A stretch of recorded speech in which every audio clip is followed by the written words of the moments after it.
Alors, merci beaucoup pour votre présence. Donc, on va vous faire une petite présentation de ce qu'on appelle Parole Bugiste, qui est un cahier de relecture de Lapin qui est dédicacé au budget. Alors, on vous dira ce que c'est que le budget, parce qu'il y a 1000 choses à savoir sur le budget, mais ça, vous le découvrirez tout au long de notre présentation, qui ne sera pas très longue. Il y aura une première partie avec Elisabeth qui va vous expliquer la généalogie, comment est née cette idée d'un cahier budget, comment il a été conçu, pourquoi il a été conçu, comment il s'inscrit dans les cahiers de relecture de Lapin.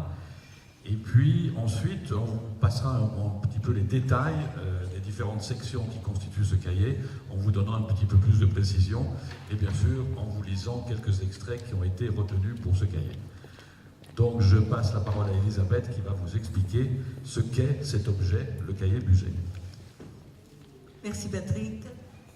Donc, avec cette petite intervention, je voudrais vous faire toucher du doigt la complexité de cet ouvrage que nous allons vous présenter et que vous pourrez lire à l'automne prochain. Il n'est pas encore fini d'élaborer.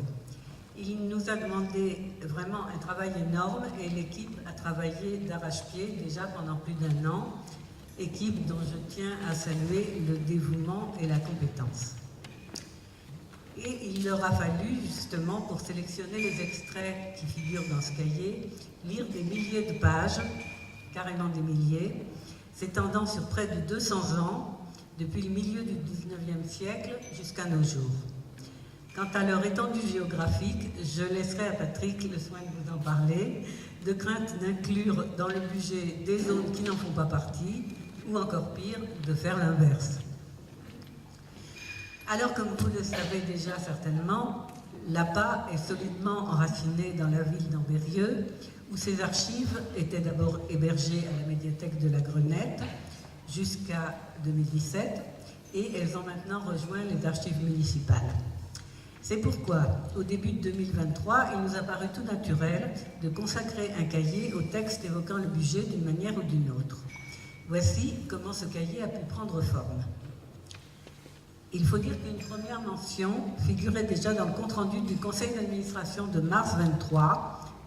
Et là, à vrai dire, je ne sais pas du tout comment elle y était venue.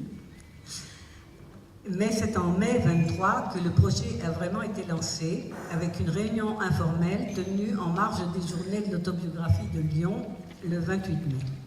Ceux qui étaient là s'en souviennent certainement, car l'humeur était plutôt joyeuse.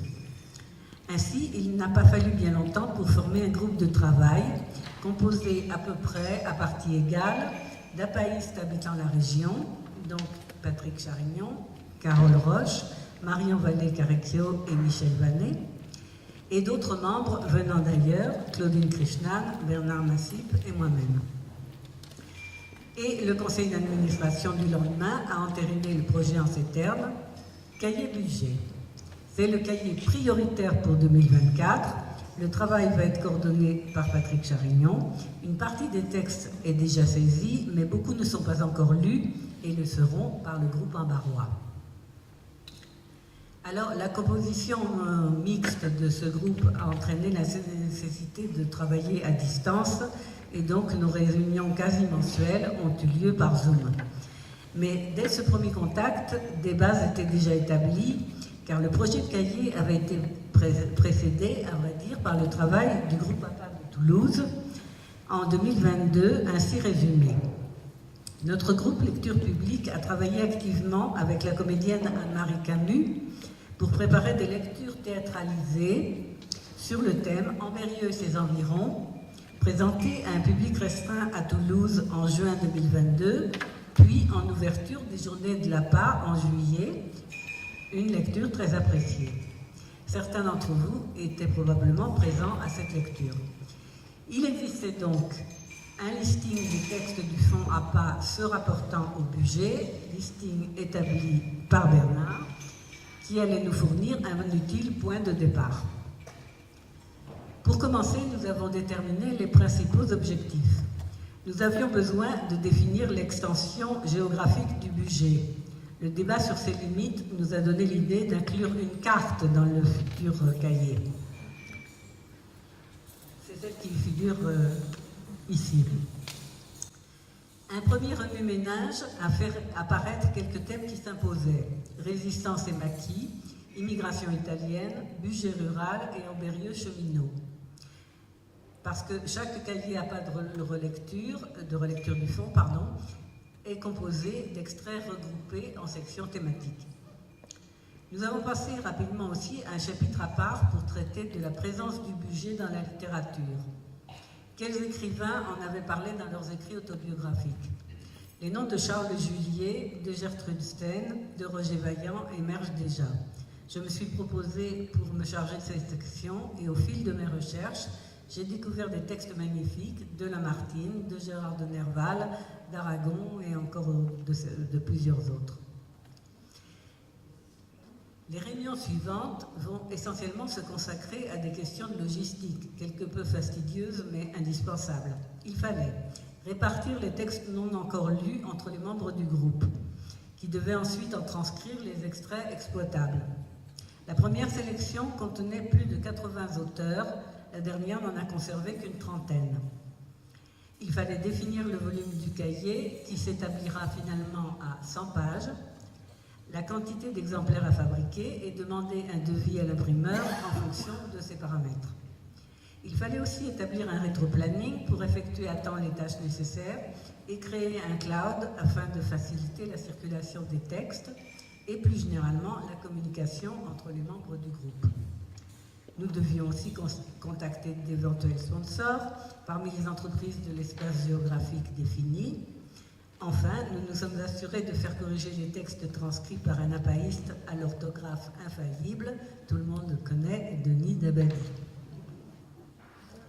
Certains points ont été adoptés d'emblée à l'unanimité, comme l'idée d'un chapitre sur Ambérieux, ville de l'autobiographie, confié à Bernard, ou de publier des extraits du journal de Claire Pic, dont il a été question déjà tout à l'heure, cette jeune femme du XIXe siècle qui est devenue en quelque sorte la fée marraine de l'APA. Comme Véronique Leroux-Hugon l'écrivait en 2006, je cite, « Présentant la publication du journal 1862-66 de Claire Pic, son arrière-petite-fille Chantal Chaveria Dumoulin rappelle après Philippe Lejeune, cofondateur de l'APA, que la redécouverte, la lecture, puis la transcription de ce journal ont entre autres occasionné la fondation de cette association qui se proposait en 1992 de recueillir, après ce premier dépôt, autobiographies, correspondances et journaux. En somme, tout est sorti du journal de Claire Pic. Et quoique ce journal ne soit pas centré sur le budget, puisqu'il évoque essentiellement sa ville de Bourg-en-Bresse et la campagne environnante, il nous apparaît juste de lui rendre hommage en publiant des extraits en ouverture de ce cahier, comme le note Bernard. D'autres points, par contre, ont fait l'objet d'âpres discussions avant de parvenir à un consensus. Ainsi, fallait-il ou non créer une rubrique qui avait été provisoirement intitulée « Aventure des bugistes au loin » pour y déposer les textes natifs ou natifs du budget, mais qui l'ont quitté pour vivre ailleurs, par nécessité ou par choix, et qui n'en parlent guère.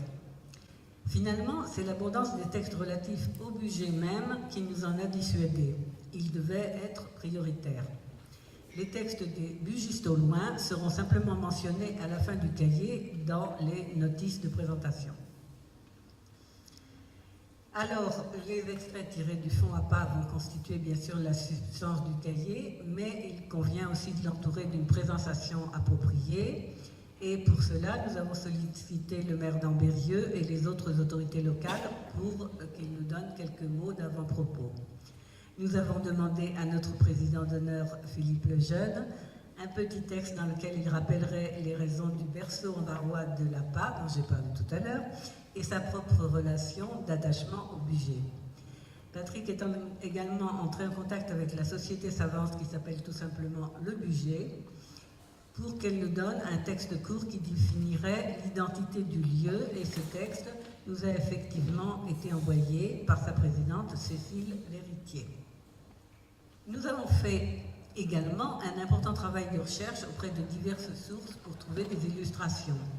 Je tiens à remercier ici tous ceux qui ont contribué en fournissant des images, et c'est un processus qui continue encore maintenant.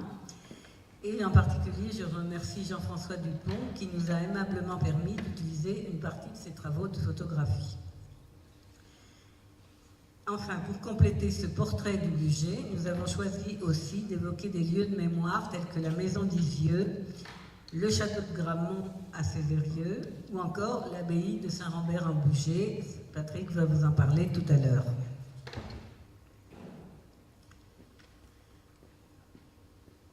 Ensuite, les réunions de début 24 ont porté essentiellement sur le découpage des textes transcrits et leur répartition entre les sections thématiques du cahier. Certains auteurs ayant traité de nombreux sujets, leurs textes devaient être fractionnés entre plusieurs sections. 2 d'entre elles se sont révélées particulièrement riches de témoignages, celle consacrée à la Deuxième Guerre mondiale et à la Résistance, et celle traitant de la vie rurale, des traditions et de la gastronomie locale. Ça s'appelle Promenade des saveurs, tout un programme. Sans oublier le monde cheminot qui a occupé depuis le milieu du XIXe siècle une place si importante dans la vie économique de la ville, avec sa gare de triage et son ancien dépôt de locomotives à vapeur. C'est un autre type de dépôt que ceux qui nous sont familiers. Enfin, nous avons inclus dans le cahier une annexe bibliographique et des notices présentant les auteurs des extraits et de manière succincte le contenu des textes non retenus. Aujourd'hui, donc, la parution du cahier intitulé Paroles bugistes, qui était initialement prévue justement pour juin 2024, a été reportée à novembre, entre autres parce qu'il nous est apparu qu'il y avait beaucoup de manifestations ici à Berrieux en juin en rapport avec l'anniversaire de la Libération, et que par ailleurs on avait déjà pris des engagements pour l'automne prochain pour faire des présentations du cahier, non seulement en Berrieux, mais aussi dans plusieurs autres communes de la communauté de la Plaine de l'Ain. Donc il sortira mi-novembre. Et c'est à peu près tout ce que je voulais vous dire sur la gestation de ce cahier, qui a été un travail d'équipe tout à fait passionnant et agréable à faire. Et qui n'est pas fini.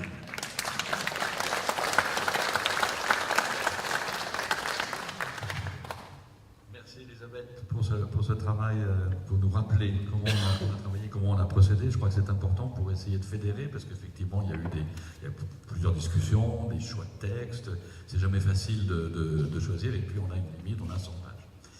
Alors, donc, je vous ai affiché plusieurs fois donc, le sommaire provisionnel. Vous avez vu un petit peu comment le cahier se présentait, avec donc une table des matières, des avant-propos, une introduction, une carte, des textes ensuite recoupés par section thématique, la présentation du budget dans la littérature et les lieux de mémoire dont on a parlé, dont je vous parlerai dans un petit instant. Alors, le budget définition, donc ça a été très compliqué, parce que le budget, il y a le budget géologique, il y a le budget géographique, il y a le budget administratif, il y a le budget historique, et donc il ne faut blesser personne. Donc on a demandé, on a échangé avec plusieurs personnes, etc., pour ne pas... le budget, c'est pas seulement en Berrieux, c'est même... En Berrieux, c'est la fin du budget, donc le budget, il y a différents endroits, il y a différentes régions. Donc on a demandé à une personne qui fait référence, dont Elisabeth a parlé, qui est donc la présidente de la Société Savante Le Budget, Cécile Déritier, qui nous a gentiment décrit, fait une description de ce qui était le budget, qui est à la fois historique et géographique, et qui nous permet de le resituer, et on a évité d'oublier personne. Voilà. Alors après, on a des propositions de cartes. Alors on en a plusieurs, on en a trouvé une qui nous plaisait parce qu'elle a un petit côté animé avec les différentes régions. On voit, pour ceux qui ne connaissent pas du tout le budget, tout le monde connaît Genève, Lyon, Mâcon, Bourg-en-Bresse peut-être un peu moins, en Berrieux peut-être un peu moins, mais enfin, on arrive au moins à le situer sur une carte. On sait que c'est pas pour l'Ublil. Et donc on s'est permis d'utiliser cette carte. Alors il y a parmi le groupe, il y a des gens qui disent oui, mais alors budget, regardez, c'est tout vide, il n'y a rien, on dirait qu'il y a que des forêts, etc. Donc bon, elle n'est pas définitive. Tout ce qu'on vous propose, ce qu'on vous montre, c'est ce qui est en cours. Et Elisabeth veut rajouter. Oui, je voulais dire que la couverture que vous avez vue au tout début de cette présentation n'est qu'un projet, ce n'est pas la couverture définitive, elle subira des changements. Elle est encore en cours de travail, de discussion, etc., pour contenter tout le monde. Donc on a cette définition qui nous présente le budget. Donc vous voyez, personnage, oui, c'est un personnage, le budget, oui, personnage. Et paysages variés qui s'étendent donc qui vont jusqu'aux limites de ce qu'on appelle la plaine industrielle de l'Ain, qui est presque la banlieue lyonnaise et qui monte jusque dans des montagnes, le Grand Colombier, le Val-Romay, le Haut-Bugey, le Bas-Bugey, le Pays de Gex, donc très varié, avec des cultures différentes, avec, voilà, on est dans des montagnes, avec des montagnards, et on a des gens beaucoup plus urbains, et donc une grande variété de profils et de personnages. Alors, on remercie notre président d'honneur qui nous a fait une magnifique introduction qui s'appelle « Départ ». Un coup de sifflet, on ralentit, on arrive, en BE, en budget, tout le monde descend. Donc je vous la laisse lire, je ne peux pas vous embêter à la lire en entier, mais enfin je trouve qu'elle est intéressante parce qu'elle resitue à la fois d'une façon toujours très humoristique, avec beaucoup de malice, l'histoire de Lapin et comment tout a commencé à Montbérieux. Alors ensuite, ça vous pourrez la lire, on vous la tient disponible, vous la trouverez dans le cahier quand il sera publié. Et alors maintenant, on va vous parler un peu des thématiques, des sections thématiques. Donc on vous a dit, on a essayé, parce que dans le fond de l'APA, quand vous rentrez, vous pouvez, si vous faites une recherche, vous la faites par mots-clés, vous cherchez budget, vous cherchez cheminot, vous cherchez Deuxième Guerre mondiale, etc. Et c'est là que ça a été aussi un peu difficile et un peu long pour nous, parce que, voilà, parfois vous avez budget, vous dites ça, il y a quelque chose sur le budget, et puis en fait, voilà, je suis né dans le budget, et puis j'ai disparu, j'y suis jamais retourné. Donc, je veux dire, c'est donc pas très intéressant. Donc, il faut vraiment aller dans le fond, prendre chaque manuscrit, chaque correspondance, la lire et ensuite en sortir un extrait qui illustre le propos. Donc, on a fait un découpage en sections thématiques. Donc, la première, c'est aux sources de Lapin, et c'est Claudine qui va vous lire un extrait d'un texte déposé dans le fond à propos des sources de Lapin.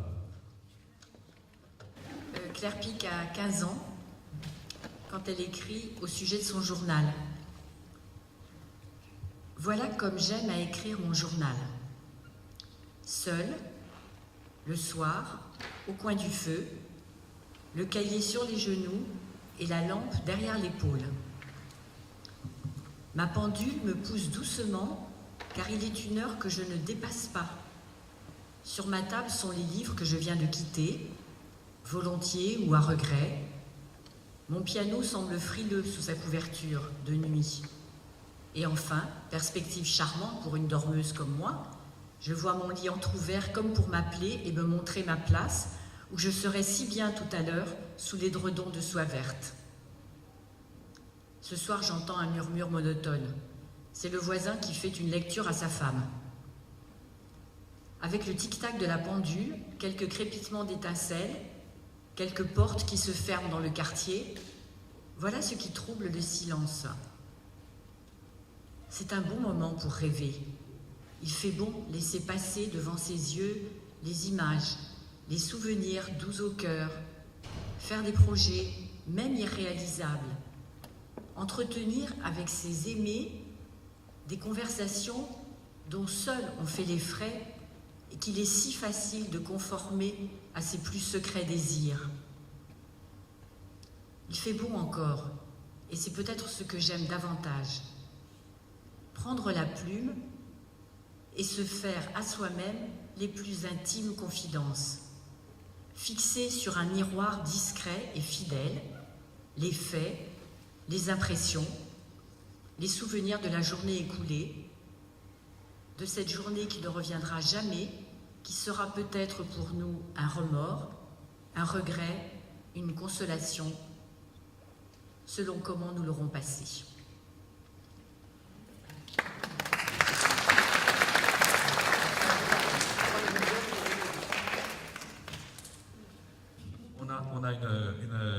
On a donc un texte pour illustrer illustrer la deuxième section qui s'appelle « À la campagne ».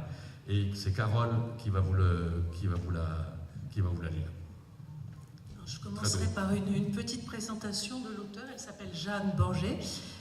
Elle est née en 1902 et elle est décédée en 1992. Elle a commencé ses journaux, elle en a écrit, enfin déposé 7 à l'APA, entre 1987 et 1992. Elle s'intéressait à tout. Elle s'intéressait à l'actualité politique, aux polémiques locales, particulièrement les problèmes de l'achat de la maison d'Isieux, les traditions bugistes, traditions culinaires, culturelles, la détérioration de la nature et des animaux, mais aussi des réflexions sur la vieillesse, le temps qui passe et l'éloge de l'amitié. Elle vient régulièrement dans le Bugey à l'automne et au printemps avec des amis. Elle visite en particulier les localités de Luis et de Rix, que vous connaissez certainement, qui dominent le Rhône.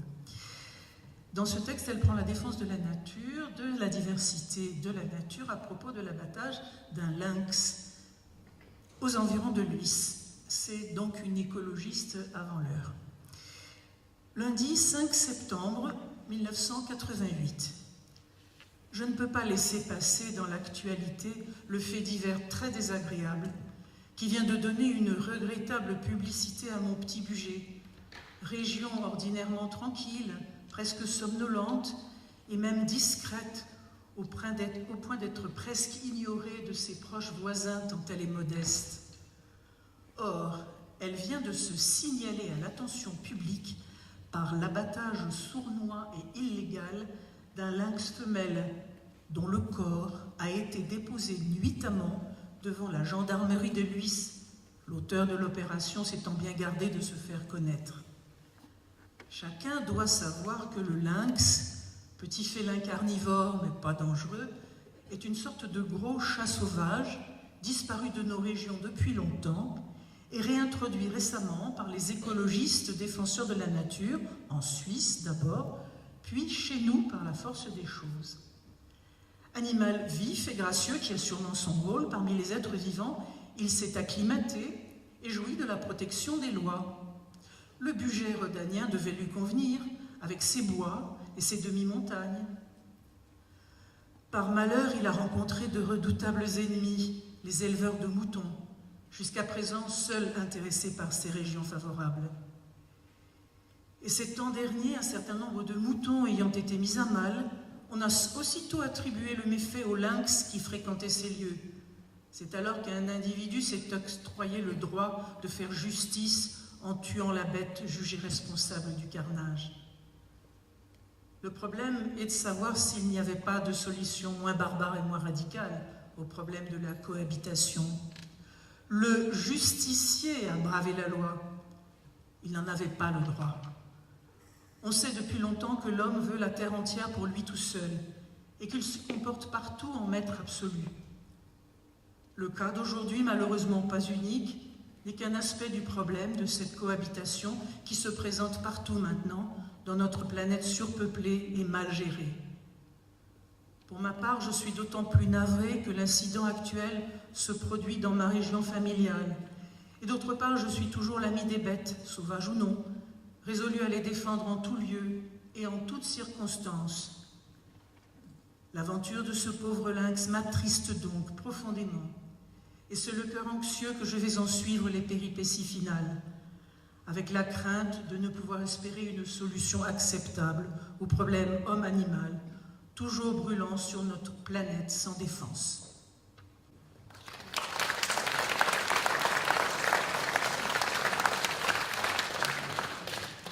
Extrait d'actualité parce que maintenant les loups sont revenus dans le Bugey. Mais bon, ça c'est un autre débat qu'on ne va pas ouvrir ici parce que ça pourrait durer longtemps. Michel va nous lire des mémoires extraordinaires, enfin un extrait des mémoires sur le cheminot ouvrier artisan de son père, qui raconte diverses anecdotes et en particulier son embauche à la SNCF en 1947 où il travaillera 32 ans à la gare de triage d'Ambérieu. mais il a été un petit moment aide-conducteur roulant. Et le voici parlant du pétard, en tout bien tout honneur. C'est une technique très artisanale pour prévenir les accidents au temps de la traction vapeur. Le pétard était un explosif enfermé dans une boîte en fer ronde, maintenu sur le rail par 2 crochets. Ce dispositif de sécurité était écrasé par la roue de la locomotive et provoquait une forte explosion. Il indiquait aux mécaniciens qu'il fallait mettre le freinage d'urgence pour ne pas entrer en contact avec le train arrêté devant. Je raconte une anecdote pour mieux faire comprendre. Une nuit, avec le chef de train, M. Damevin, nous devions assurer la messagerie que l'on appelait le chou-fleur, partant de Chambéry à destination de Bellegarde.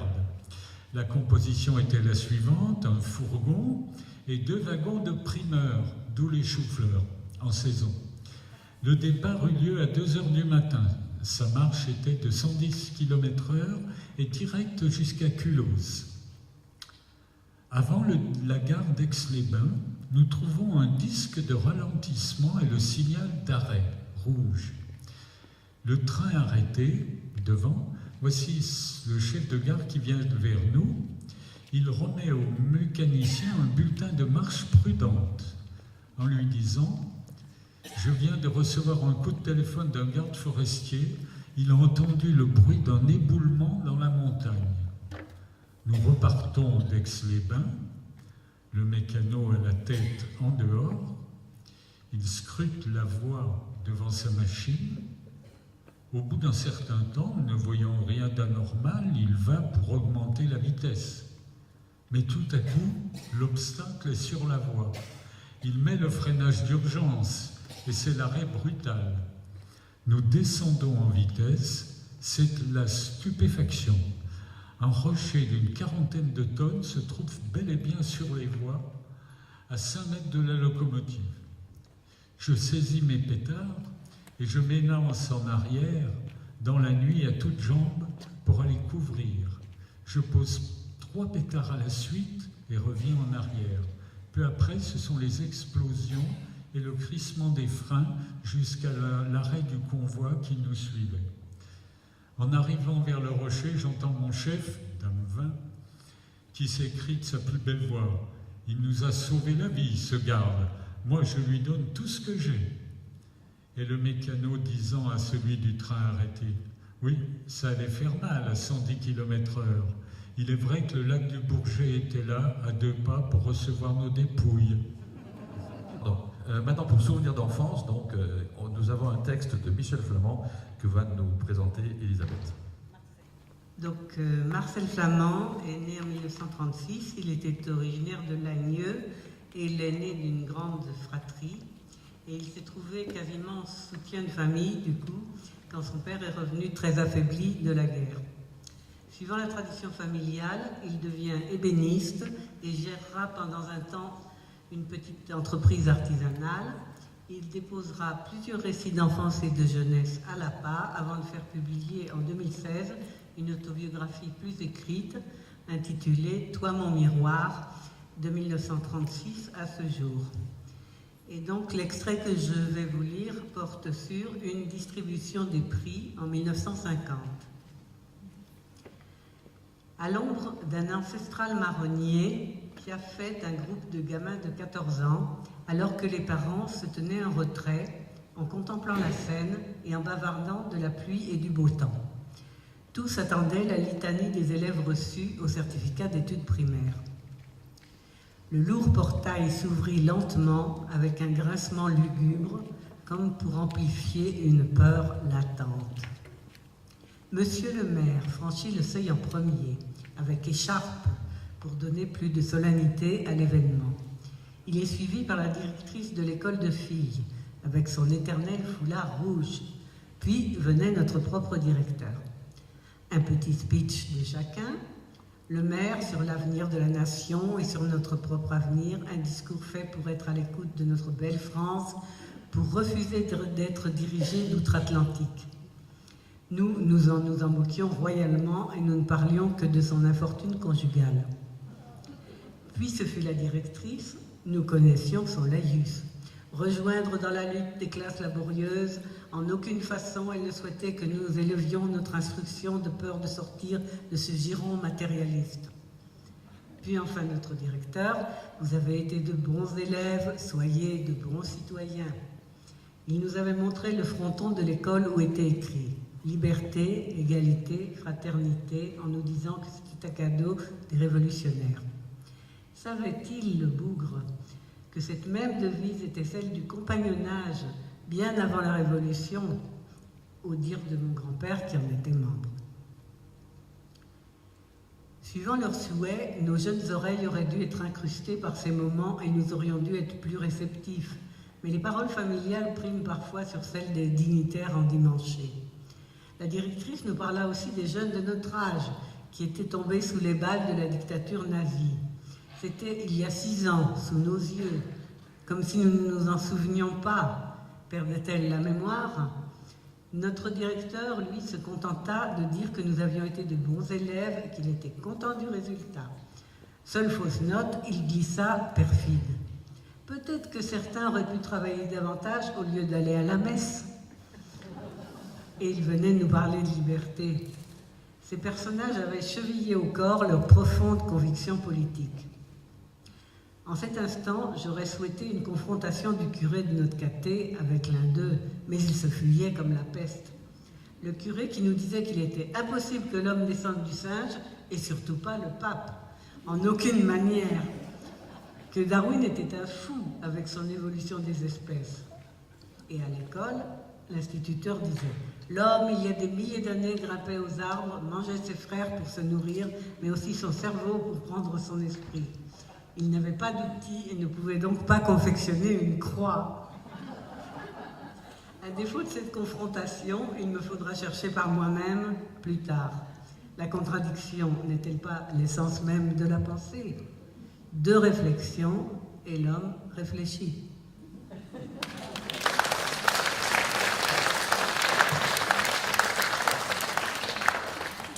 Merci Elisabeth. Moi, je vais vous lire un petit texte pour illustrer Promenade des saveurs, qui se passe, donc, qui a été écrit par Maurice Tiraboschi, qui est né en 1932 et qui est mort en 2023.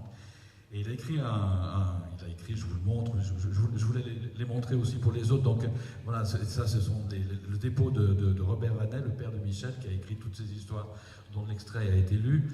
Et moi je vous parle donc d'un dépôt qui s'appelle Il Terral de la Polenta, donc c'est ce que vous pouvez consulter si vous venez au fond de la PA pour vos recherches, votre curiosité. Donc Maurice Tiraboschi, il est né en 1932, c'est le fils d'un émigré italien qui est arrivé à Ambérieu en 1922. Sa vie s'est presque entièrement déroulée dans le quartier de Tiret, c'est un quartier d'Ambérieu, et cet extrait raconte la vogue, qui est une fête villageoise qui a lieu le jour de Pâques et où le père de Maurice prépare la polenta. Le jour de Pâques, c'est la tradition. Saint-Georges est honoré, reconnu patron du quartier de Tiret. Cette tradition porte le nom de vogue, grande fête organisée par les jeunes, garçons et filles, du quartier, de la classe ou la sous-classe, en fonction de l'année de la vogue. À l'âge de 19 et 20 ans, nous n'avons pas manqué de la fêter à notre tour. C'est aussi le jour très attendu par les danseurs et par les enfants. Cette vogue est réputée, c'est la première du canton. Et la jeunesse des alentours l'attend pour pouvoir enfin se divertir. J'ai le souvenir que pour la vogue de Tiret, il fallait que nos jardins soient finis de bêcher. Avec les copains, c'était notre fierté. Pour se faire un peu d'argent qui sera dépensé les jours de la vogue, on se proposait pour bêcher les jardins des veuves ou de celui qui voulait bien nous employer. On ne manquait pas de propositions. Ceux qui nous employaient étaient assez généreux. La vogue, c'est une fête qui dure au moins 10 jours. Surtout pour les conscrits, l'ambiance est bonne, la musique retentit très fort toute la journée et la soirée. À part quelques ronchons, personne ne se plaint des décibels diffusés par les haut-parleurs. Au contraire, c'est une belle animation et l'occasion de découvrir les noms de nouveaux chanteurs et d'écouter leurs nouvelles chansons. C'est également le jour où l'on fait un repas festif. Une entrée avec des produits du jardin, ensuite 2 plats de viande, volaille, civet de lapin, polenta, gâteau de foie, l'alcool du marc de raisin du Bugey, distillé par un alambic, qui s'installait sur la place de Tiret pendant au moins 3 semaines, quelque temps après les vendanges. liqueur que les anciens appellent la gnôle. Je ne sais pas pourquoi d'ailleurs. C'est mon père qui a la charge de faire la polenta. Dans un chaudron en fonte réservé et indispensable pour la polenta, il enlève quelques rondelles du dessus de la cuisinière pour que le chaudron soit en contact direct avec les braises et les flammes du foyer. Il lui fait changer de position sans arrêt et il a fabriqué un gros couteau avec un gros bâton en bois qui est indispensable pour brasser cette polenta. Il appelle ce couteau en bois le terral de la polenta, titre que j'ai eu envie de donner à mes mémoires et ce que j'ai fait finalement. C'est obligatoirement une appellation italienne. Quand la polenta est prête, mon père bascule le chaudron et la polenta se retrouve sur un grand plat ou sur un linge. Elle est consistante et garde la forme du chaudron. Tout le monde se rassemble rapidement autour de la table. Il faut la manger très chaude avec le civet. Chacun prend sa part, fait un creux dans la polenta avec le dos d'une cuillère pour recevoir la sauce du civet, ce qui agrémente la polenta. C'est surtout la sauce qui accompagne la viande du lapin qui est intéressante. Un vrai régal. Le terral, je l'ai conservé, il se trouve dans le bureau de notre maison. C'est un beau souvenir.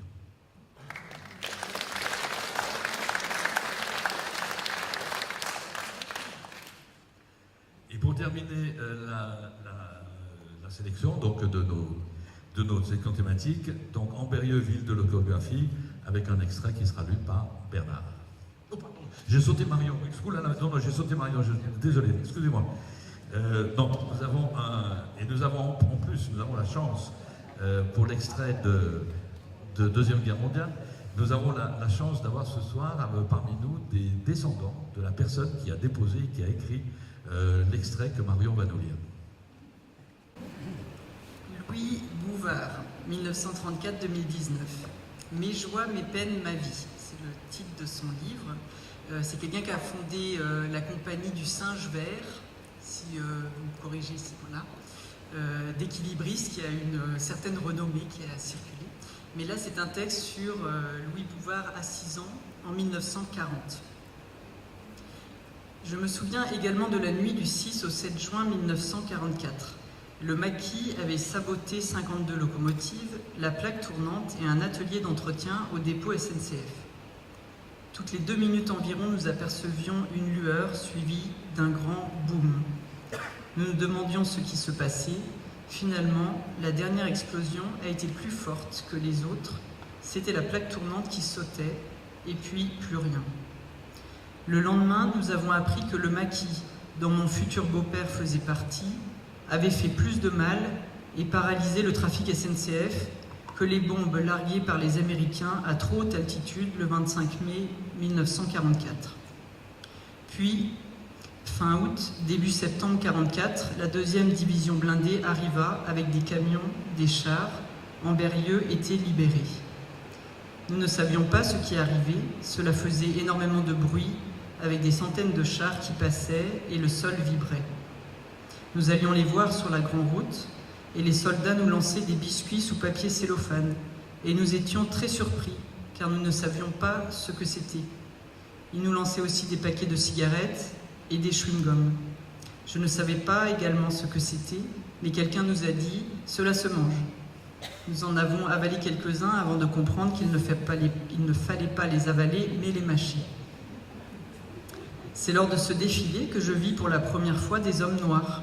Cela m'a beaucoup impressionné. Avant 1944, je n'en avais jamais vu.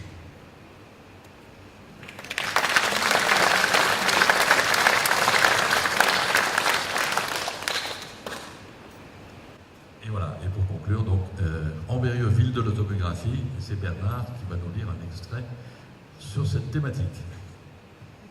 Voilà, ce sera effectivement, comme vous le voyez, le dernier chapitre, où il y aura d'abord effectivement une présentation de comment, pourquoi Ambérieu est devenu ville de l'autobiographie.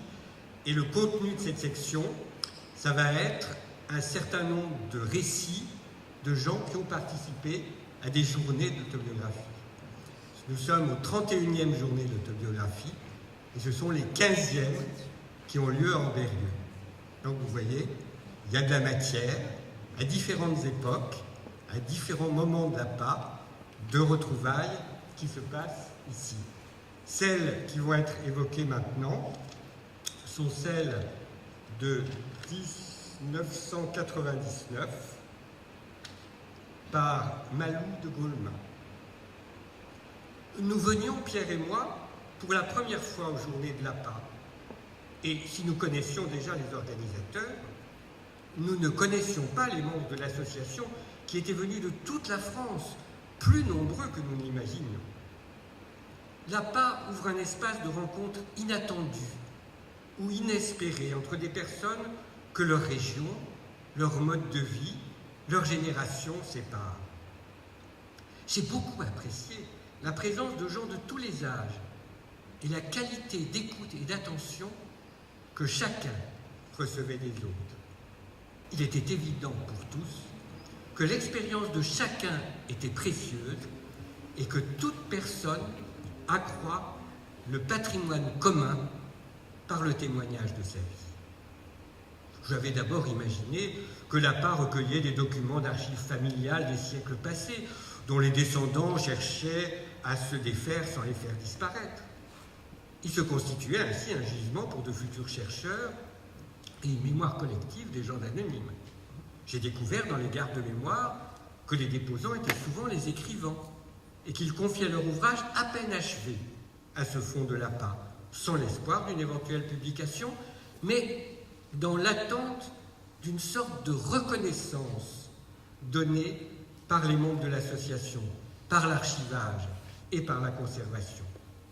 J'ai appris, grâce aux conversations d'Ambérieux, que des lecteurs de manuscrits déposés pouvaient entrer en correspondance régulière avec des déposants et instaurer ainsi une relation privilégiée de soutien. J'ai ressenti pendant les journées d'Ambérieux que l'APA exerçait une influence sur les participants et encourageait le passage à l'écriture, comme si on donnait à la personne qui en a secrètement l'envie la permission d'écrire, en lui montrant que son désir est légitime, que d'autres le partagent et y puisent de la joie. On se doit de lire, mais on a le droit d'écrire.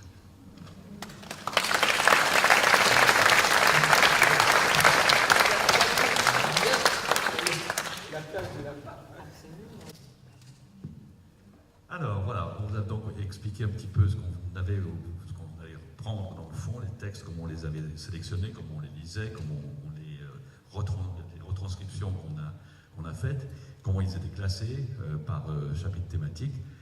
Et puis, on a souhaité aussi avoir une partie, une section du cahier qui parle du budget dans la littérature, parce qu'en fait, on s'est rendu compte qu'il y a beaucoup de gens qui en ont parlé.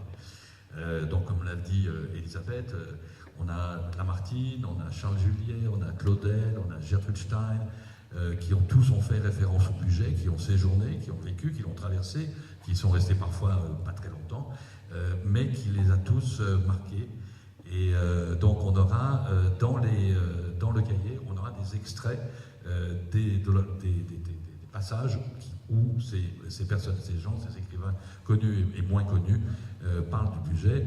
Et il y a par exemple ce très beau texte de Suzanne Tenant qui a écrit beaucoup sur le budget et qui dit « Si vous étiez carthaginois, compagnon d'Hannibal ou romain, légionnaire de César, vous auriez découvert, comme aujourd'hui, cette sorte de péninsule qui avance en éperon entre le Rhône et l'Ain, et que Polybe, comptant le voyage d'Hannibal en Gaule, appelait Insula Gallica. Et il ajoutait île gauloise, riche en blé, ce qui est vrai, etc. Je ne vous le dis pas tout, mais là vous en avez donc une grande amoureuse du budget, et qui a magnifiquement écrit dans ce livre qu'on ne trouve plus malheureusement, qui est épuisé, qui s'appelle Budget, rencontre de 1965, qui est difficile à trouver. On le trouve encore en ligne quand même dans les librairies d'occasion, mais enfin il est assez rare. On a ici, ça c'est Michel Vanet qui avait cette photo à la médiathèque, qui s'appelle c'est un poème de Gabriel Vicaire qui s'appelle Le cimetière de campagne, qui est une mélodie de Reynaldo Hahn, composée en 1893 sur des paroles de Gabriel Vicaire, et Proust y fait allusion dans une lettre au compositeur datée du printemps 1895, et il y a donc ce dessin qui représente la tombe de Gabriel Vicaire. Et puis, on a aussi voulu parler ce qu'on appelle, de lieux de mémoire. Le budget a été une terre d'immigration, on en a parlé, une terre d'accueil, une terre de refuge pendant la Deuxième Guerre mondiale particulièrement. Et on a retenu trois lieux, dont un que beaucoup de gens connaissent, s'appelle la Maison Lisieux, qui a accueilli, c'est une colonie qui a accueilli des enfants réfugiés de l'Hérault, qui se trouvent donc dans le budget pas très loin d'ici, par Sabine et Miros Latin, et qui ont recueilli de 1943 à 1944 une centaine d'enfants juifs pour les soustraire donc aux persécutions antisémites. Et puis au matin du 6 avril 1944, il y a 44 enfants et 7 de leurs éducateurs qui ont été raflés, puis déportés sur ordre de Klaus Barbie, l'un des responsables de la Gestapo de Lyon, et aucun des enfants ne reviendra, seul une adulte survivra. Et donc la maison a été, grâce au travail des épouses Latin, et puis il y a eu vraiment une reconnaissance par François Mitterrand en 1994, et la maison est devenue un lieu de mémoire, d'éducation et de vie pour partager et faire connaître ce qui s'est passé donc pendant la Deuxième Guerre mondiale. Et ça, et il y a une exposition que je vous conseille vivement si vous êtes encore dans la région, qui s'appelle Le Mur contre l'oubli, qui a été faite avec des étudiants et des élèves de lycées professionnels et lycées de Belay et de certains même d'Écully, lycées professionnels, qui retracent, ils sont venus passer une journée ou deux au château de Gramont, dont je vous parle dans une minute, et à la Maison Lisieux, et ils ont passé avec leurs enseignants et avec l'aide de photographes, ils ont retranscrit eux-mêmes ce qu'ils avaient ressenti, ce qu'ils avaient ressenti en visitant cet endroit et ce que ça leur avait évoqué. Et il y a une très très belle exposition qui est dans le verger de la maison, que je vous conseille vivement d'aller voir, parce qu'elle est très intéressante, elle est émouvante, et puis surtout elle est très contemporaine. C'est comme les adolescents qu'on avait hier qui nous parlaient des journaux, comment eux, quelle est leur perception de ces événements. Et puis on a un autre lieu qui est à Césarieux, un peu plus haut dans le budget, et qui est un endroit incroyable, parce que, vous voyez, vous avez cet énorme château que peu de gens ne connaissent, vraiment très très peu de gens, et qui a été transformé bien sûr, mais qui date d'une plusieurs siècles. Et c'est par hasard qu'en 2021, la maire de Césarieux, Myriam Keller, reçoit un appel d'une dame qui lui dit: écoutez, je pense que ma grand-mère a séjourné au château de Gramont dans les années 37-40. Et donc la mère dit: mais ah bon, et comment, et pourquoi, et comment le château maintenant est devenu un château privé, mais bon, qui est en très mauvais état, mais en 1937 il appartenait à la CGT. Et ce château a effectivement, en faisant des recherches, ils ont commencé à faire des recherches avec le soutien du monde de Dominique Vidot, le directeur de la Maison Lisieux, qui a aidé un petit peu dans cette collecte de documents, et qui se sont rendus compte qu'effectivement, ce château a accueilli des enfants de réfugiés espagnols qui fuyaient la guerre d'Espagne, et aussi d'enfants juifs, polonais, russes, qui ont été accueillis dans ces années-là, jusqu'à ce que alors, il n'y a pas eu de rafle comme il y a eu à Lisieux. Ça s'est arrêté en 1943 à peu près.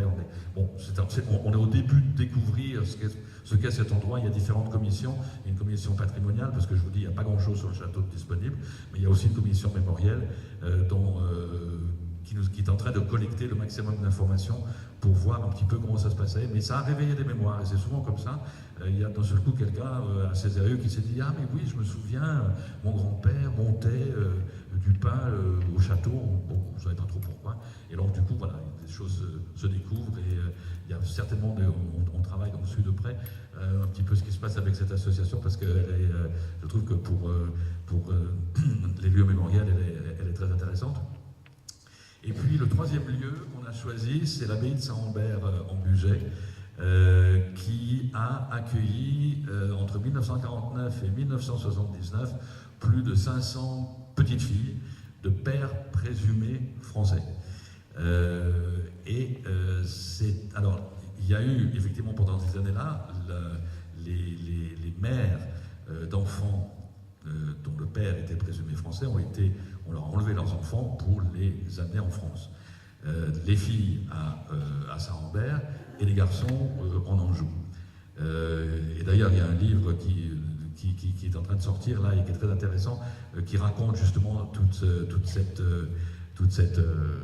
Excuse-moi Patrick, tu n'as pas précisé qu'il s'agit de eurasiennes oui.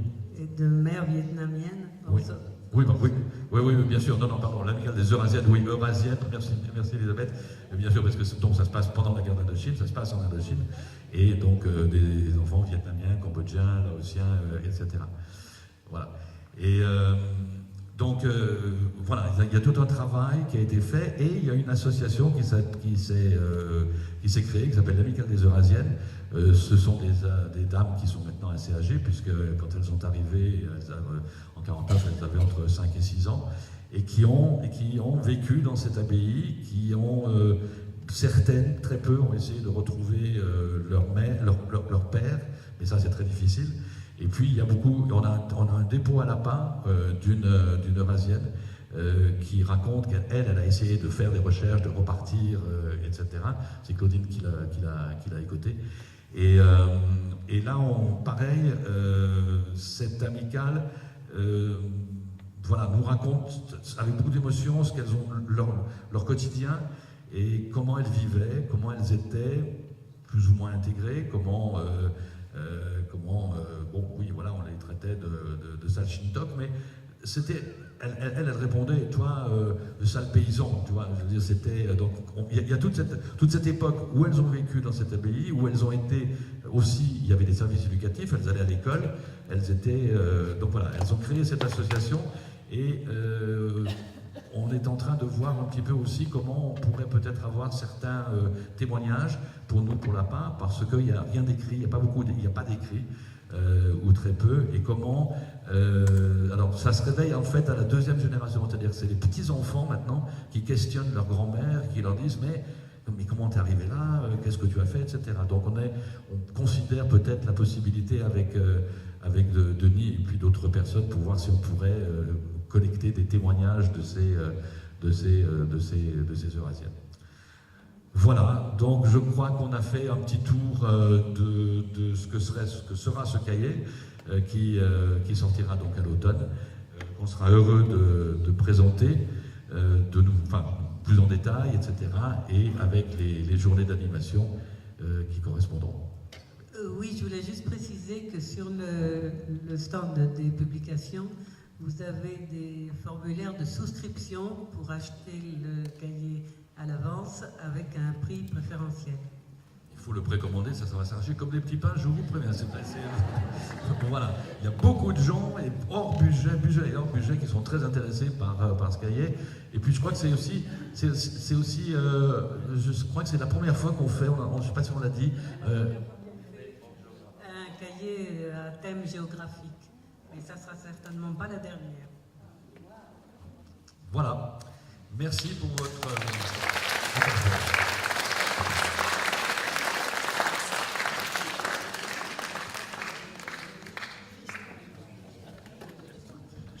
Si les lieux dont on a parlé, Isieux, Cézérieux et Saint-Rambert, figurent sur la carte du budget que tu as montré au début, parce que je trouvais que c'était assez important de pouvoir les situer. Oui, on pourrait... Mauvaise question, je m'excuse. C'est un dilemme. Bon, écoute, on va mettre ça à notre prochaine réunion, parce que Elisabeth va s'arracher les cheveux. Je suis désolée, Elisabeth. Mais non, mais c'est vrai que ça serait une très bonne idée. Oui. Terminer l'élaboration de ça et notamment de la couverture. Donc on réfléchit. Donc effectivement, ces suggestions sont bienvenues. Et moi je pense qu'effectivement, ce serait peut-être bien de reprendre la carte. Moi j'avais l'idée peut-être de mettre juste la carte comme couverture, donc plus grande, et donc d'y introduire peut-être un certain nombre de lieux qui sont évoqués spécifiquement dans le cahier. Enfin, bon, c'est à discuter encore. Ou bien on peut conserver l'idée de mosaïque de photos incluant la carte en petit sur la couverture et avoir à l'intérieur une page entière avec une carte qui, elle, serait plus détaillée. Oui. Non, c'est une très bonne... merci Chantal, oui, qu'on puisse suivre un petit peu où c'est... Voilà, alors, voilà. Moi, je voudrais vous remercier. Vraiment, je trouve magnifique cette recherche et par rapport à un lieu. Et puis comme genevoise très touchée qu'on a en tout cas deux mots en commun, la vogue et la gnôle. Et ben voilà. Et le petit blanc. Et surtout la gnôle. Voilà. Et là, je me sens tout d'un coup pas une étrangère, parce que chaque fois que j'utilise des mots, bon, en Haute-Marne, il y a certains mots arpitants donc qu'on connaît, et puis maintenant je me rends compte qu'ici, bon, je ne suis pas trop étrangère. Voilà, je vous en prie. Rapport au texte sur les cheminots qu'a lu Michel tout à l'heure, ce matin j'ai pris le train à Aix-les-Bains et mon train est arrivé avec 1 heure de retard parce qu'on est resté en gare d'Aix-les-Bains parce qu'il y a des rochers qui sont descendus sur la voie. Mais il n'y avait pas de pétard. Il n'y avait pas de pétard.